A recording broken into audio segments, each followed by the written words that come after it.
We all know niece and nephew, professional chef, got big range. Are you like Uncle Wang Gang level or Mr. Chili Jam?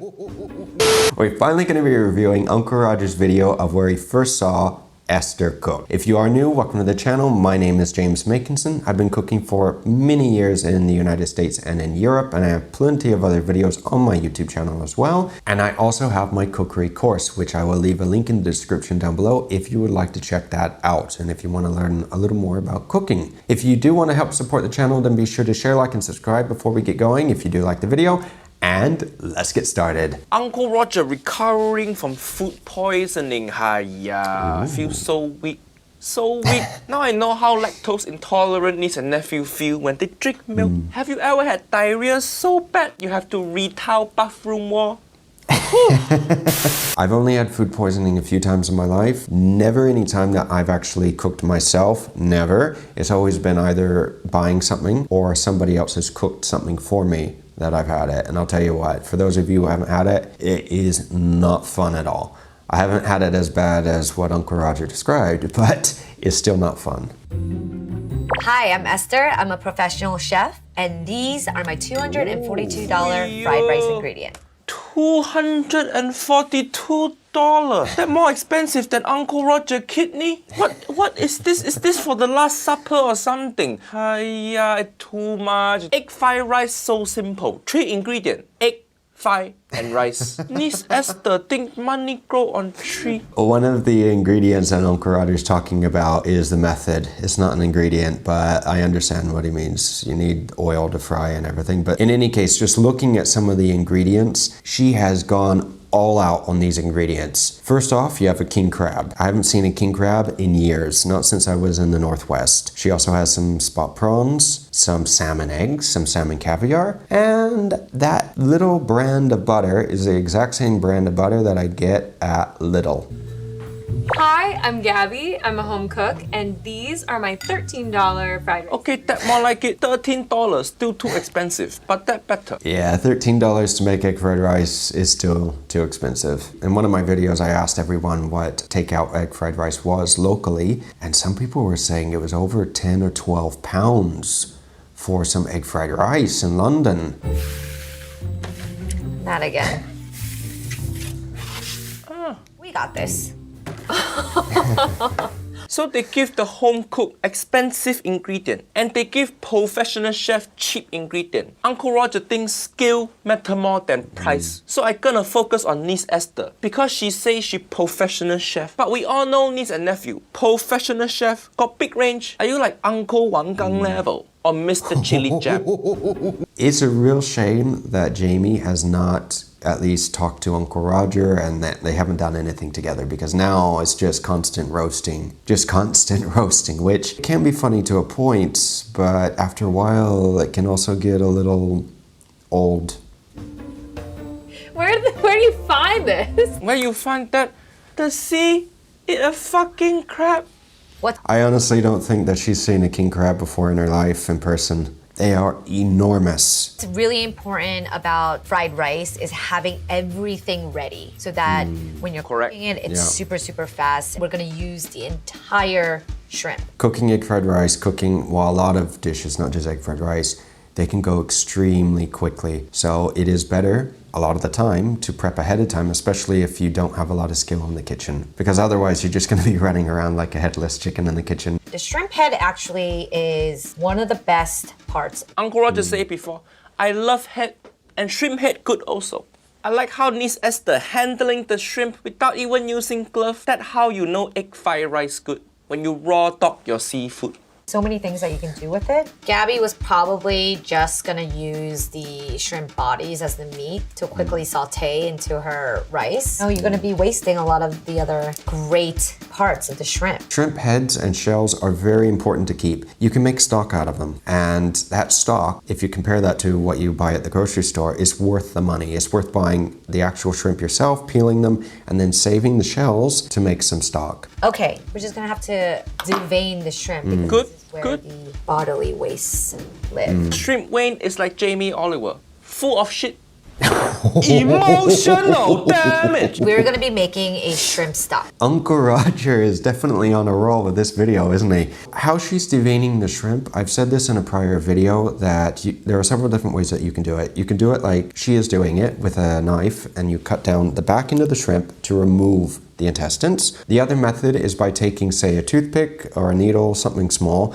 and picking the shrimp or going through the back end and just pulling out the intestines. Sometimes it breaks doing this, but then you won't have that butterfly effect when you cook the shrimp, because if you do it like she's doing, after you cook the shrimp, they're going to be a little butterflied, the backs are. So it just depends aesthetically. We're gonna be making a shrimp stock that I'm gonna Shrimp stock, good. rice in. It's just gonna elevate the rice. It's gonna give a nice base. Very smart idea. Use shrimp stock to cook your rice better than using water.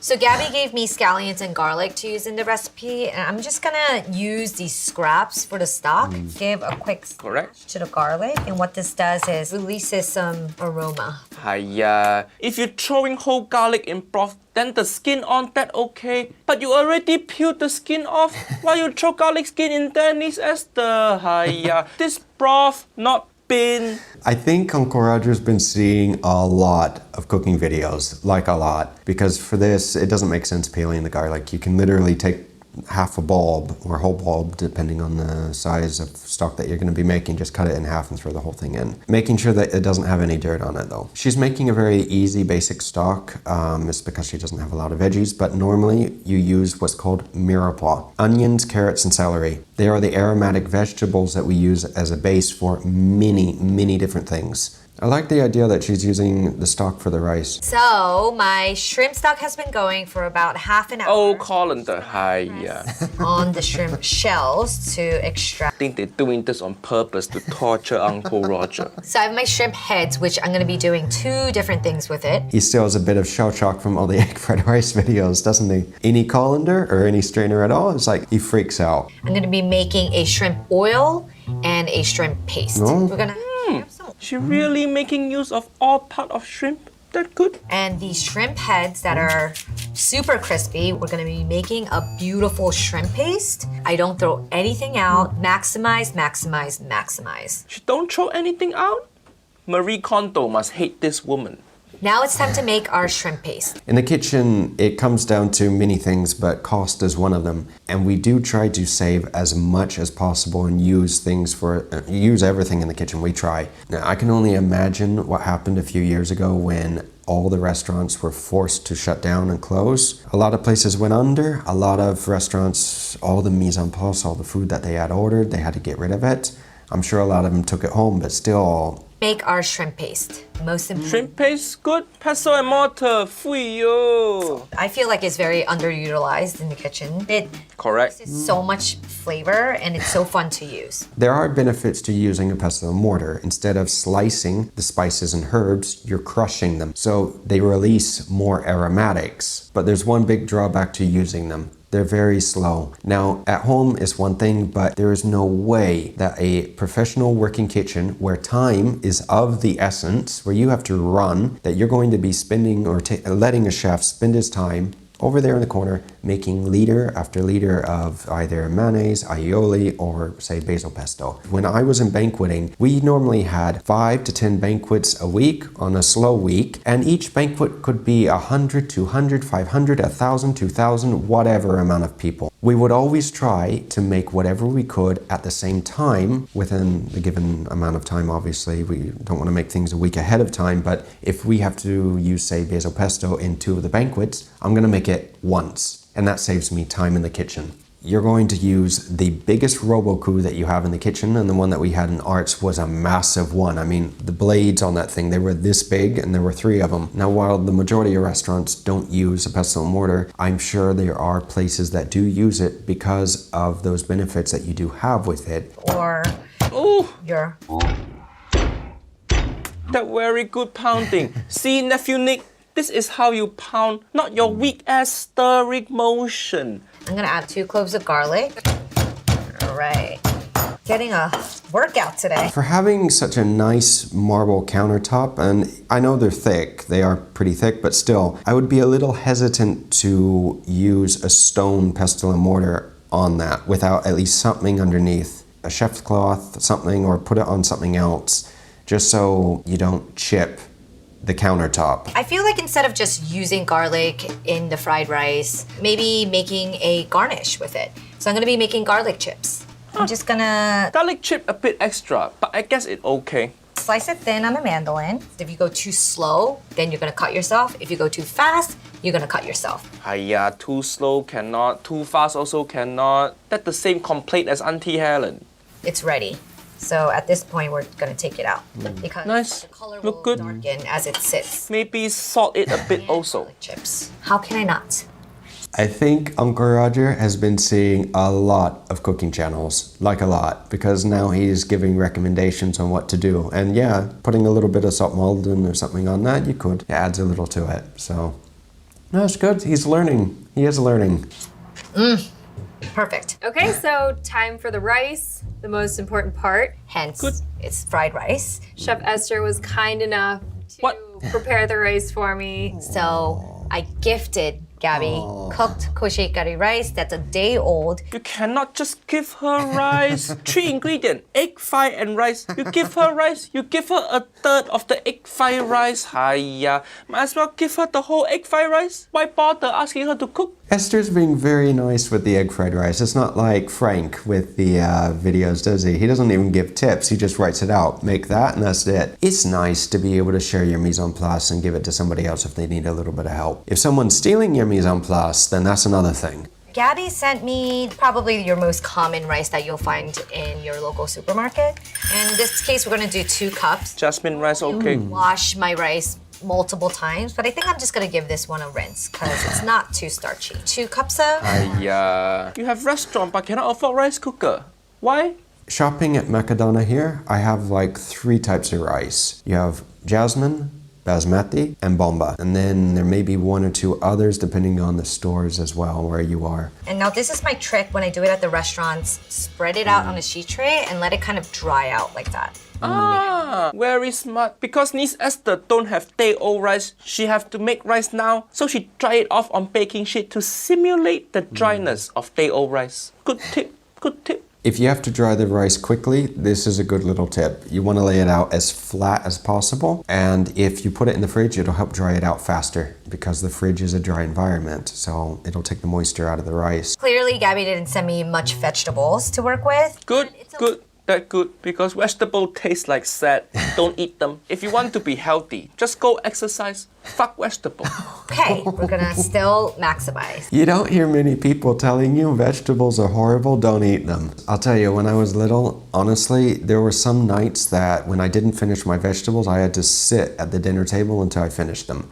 Let me know, guys, if you had to do the same thing, if you had to finish all your vegetables before leaving the table. Scallions I'm actually gonna use in 2 different ways. With the whites, I'm actually gonna use to kind of flavor the oil when I cook the fried Good, rice. smart. This, and the greens I'm gonna use as a topping. A little milder. Ooh, that slanted slicing. That very fancy. So I'm slicing these on a long bias because at the restaurant we like to call this sexy scallion. Ooh, sexy scallion. That's gonna be Uncle Roger drag queen name. Because I slim, slender, and go well on top of anything. Water, because it can get a little slimy, and it also like perks it up. This is a very good little tip that she's giving, and it works for many other vegetables. If you're making a crudité platter, or if you're going to be cutting some carrots and celery, if you cut them super thin, like little matchsticks, and put them in some ice water, they will start to curl back on you. And if you haven't tried that before, give it a try. It's pretty cool. Now for the jalapeno. What jalapeno for egg fried rice? That Mexican, you're making egg fried rice, not egg fried burrito. Just use normal chili. What with jalapeno? Hiya. It's funny that sometimes we associate certain things with certain countries. If you think of Italy for food, first thing that I think of besides pasta, pizza, I think of tomato sauce, tomatoes. If you think of Switzerland, the Swiss are very famous for their chocolate. And a lot of these things, including chilies, are from the Americas. It's one of those interesting things. I saw this on TikTok actually, but it's something called golden fried rice. And what it is, I've seen this on TikTok too. I have. I know exactly what she's gonna do. If anybody hasn't seen my last Uncle Roger video, it was a TikTok video. And I'll tell you, some of those things in that video, wow. it's separating the egg yolks from the white and using the yolk almost like a fat emulsifier and coating the rice with the egg yolk. It's like using a butter. Interesting technique. Uncle Roger never used that before, but it looked cool because I think the fried rice gonna have very nice yellow color and the egg yolk evenly spread throughout rice. Uncle Roger didn't know you could get good cooking technique from TikTok because to me, TikTok is just underage girl dancing. It's like pedo Tinder. Surprisingly, I have seen a few, very few, good cooking videos on TikTok. But Uncle Roger is right. There are a lot of dancing videos on TikTok. Too many. So this is why I'm using the yolk for this. All right, our rice is ready to go. We got ourselves a wok. So Gabby's gonna be making her fried rice in a wok. I know that Wok? Good. Here's a tip for someone who wants to use a wok at home. You can actually turn the burner grate upside down to create a cradle for your wok to rest in. Fuyo, that very good tip again. This niece Esther have so many handy tricks. I think if you throw niece Esther on deserted island, within a week you come back, she already have built a boat, start a restaurant, and start family also.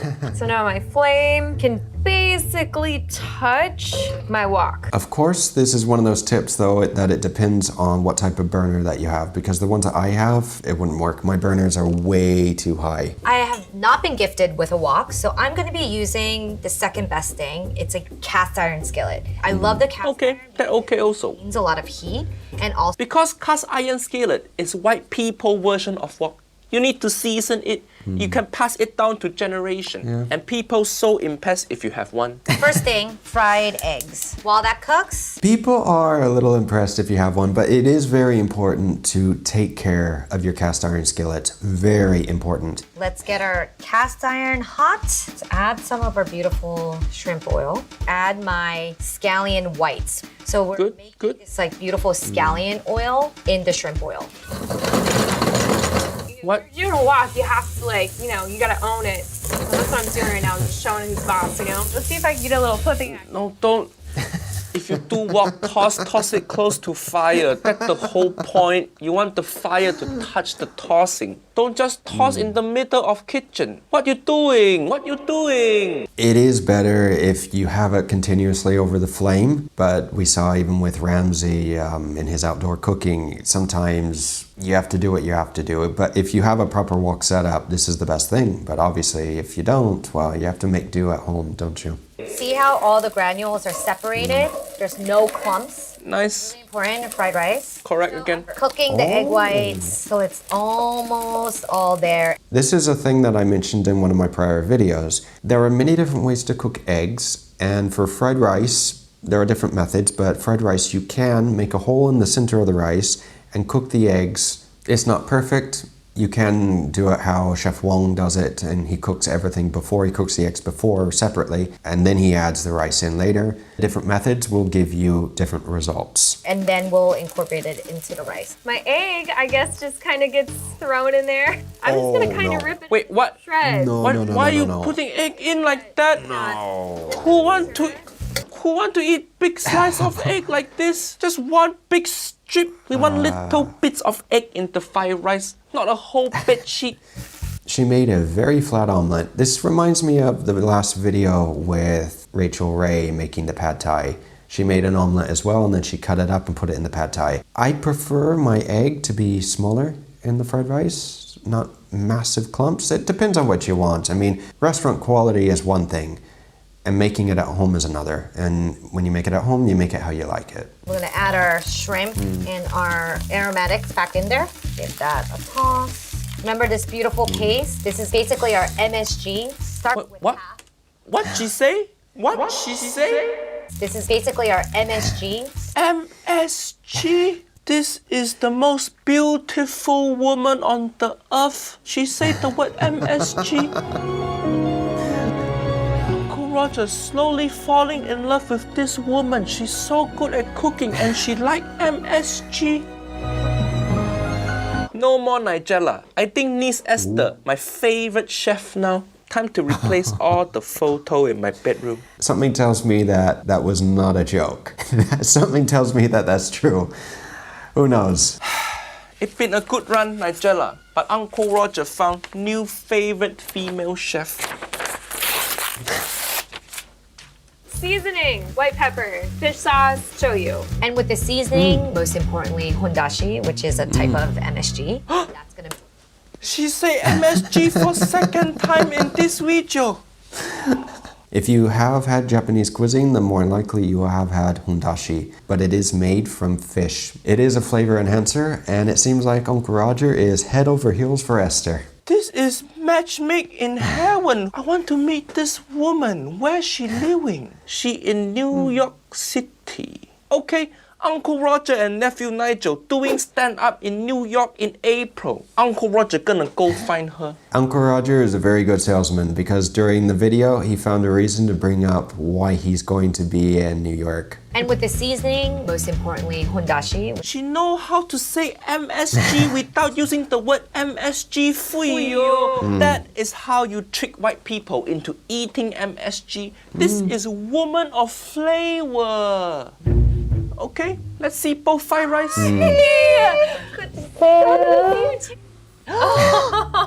Oh my god, beautiful! That expensive fried rice, okay, it look expensive, but it don't look good. I can't even see any rice in there. It's just prawn head and fish egg. And what is this? They use the crab shell as plate. So sad. It's too bougie. Uncle Roger has been seeing a lot of cooking videos. He is right though. You can't see any grains of rice. And for $200+, oof, this is not worth it. However, using the crab shell is not a bad thing. I have seen this used before in restaurants. You can use them. It's another way on plating different elements, but 200 something for that, no, thank you. Uncle Roger prefer Esther $13 fried rice because the technique's so good. She's so creative. Squeeze out every single ounce of flavor. And she know about MSG. Uncle Roger have to call her Aunty Esther from now on. I think I in love all over again. I feel like teenager now. I simping for niece Esther, making Uncle Roger third leg standing up. But most importantly, Auntie Esther's so good at pounding. Sorry, children. Oh, I now know why that he fell in love with Esther. She does a very good job. And I don't think she can do any wrong now, can she? Well, in the end, I agree with Uncle Roger. I think that Esther did a much better job than the other one, Gabby. But Esther's the chef, and I would expect nothing less. If you did like the video, guys, be sure to share, like, and subscribe down below. It helps the channel out greatly. Check out my Patreon or my cookery course as well, which will be in the description down below, the link. And be sure to check out the next video coming up right here. And I will see you guys again very soon. Until that time, take care.